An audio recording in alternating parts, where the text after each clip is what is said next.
ဥရှိရတော်မကတာပျော်လားမသိဘူးကို ပျော်တယ်ဦးရွှေရိုးလို့ညကခေါ်တော့ညရိုးရတလေးအကျိတ်ဖို့ကျွန်တော်ရဲ့အမပါဦးရွှေရိုးလို့ညက လာဥရှိရအင်တာဗျူးမယ်လိုက်ခဲ့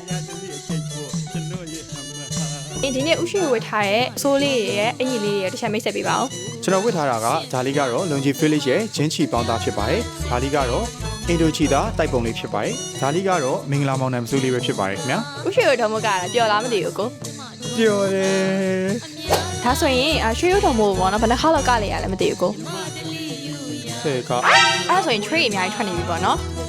လုံကြီး Village ကဂျင်းချီပေါင်းသားဝတ်ထားတာဖြစ်တဲ့အတွက်လုံးဝရွှေမကုန်ဘူးလေ ဒါဆိုရင်ညီမတို့တက်သိပြလို့ရမလား